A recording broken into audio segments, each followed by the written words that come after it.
Let's now move to India's union territory of Jammu and Kashmir, where Pakistan-backed terrorists continue to create chaos.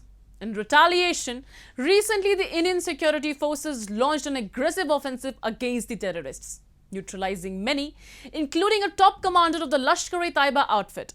These terrorists, trained and backed by Islamabad, have infiltrated into Indian territory with the help of the Pakistani Army, with an aim to subvert peace in the region. Take a look. April 4, 2022, the day witnessed a spate of terror attacks in Kashmir.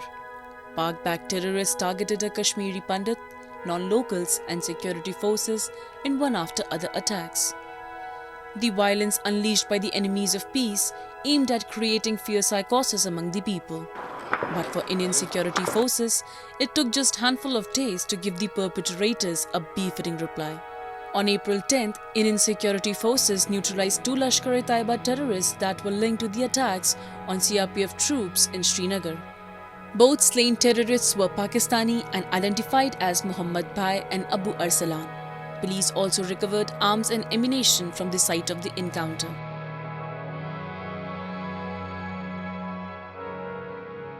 दोनों पाकिस्तानी को हम लोग उसी दिन से track कर रहे थे और इसको पिन पॉइंट करके ऑपरेशन लॉन्च किया, सीआरपी पुलिस ने लॉन्च किया और श्रीनगर था शुरू से ही दोनों पाकिस्तानी टेररिस्ट मारे गए। पुलिस और सीआरपीएफ के लिए बहुत कामयाब दिन है। The latest developments come after a top-ranking commander of the Lashkar-e Taiba terror outfit, Nasar Ahmed, was killed in an encounter in Anantnag district of Jammu and Kashmir on April 9th. He was involved in several attacks on civilians, including non-locals and security personnel.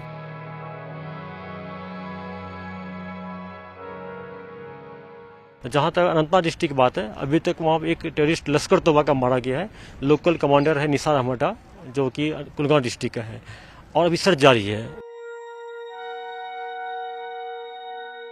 Kashmir Valley has been witnessing a series of targeted killings in the region in recent months. The recent victim of the attacks was a Kashmiri Hindu, Satish Kumar Singh, who was shot dead by terrorists in Kulgam district. The 55-year-old was shot in head and chest and was taken to a hospital in Srinagar, where he was declared dead. Last week, a Kashmiri Pandit was shot at and injured in Shopian district. Earlier, 5 non-local labourers were shot at and injured by terrorists. Pak-backed terrorists have targeted 11 civilians just within 5 days. There was a desperate attempt by Pakistan to create an atmosphere of fear and terror among the people that would hinder the economy and progress in the state.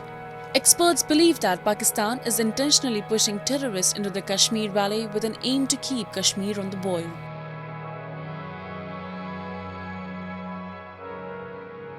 The way the targeted killings are taking place, and especially these are targeted against the Kashmiri Pandits and other Hindu people over there, because Pakistan ISI has realized that the arm-toting gun militants that they trained and sent across into Kashmir Valley have been neutralized very effectively.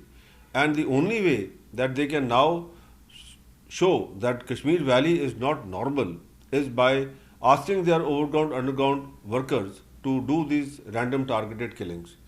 Now, this has become a very big security threat, and the security forces are now trying their level best to counter it, because to find out who is an underground and an overground worker is the biggest problem in this sort of a setup. On one hand, Pakistan shows itself to be the sole well-wisher of Kashmiris. On the other hand, the very extremist forces backed by the country's notorious agencies are responsible for the continuous bloodshed in the valley. Islamabad is consistently making efforts to infiltrate terrorists into Jammu and Kashmir and carry out attacks on security forces and civilians.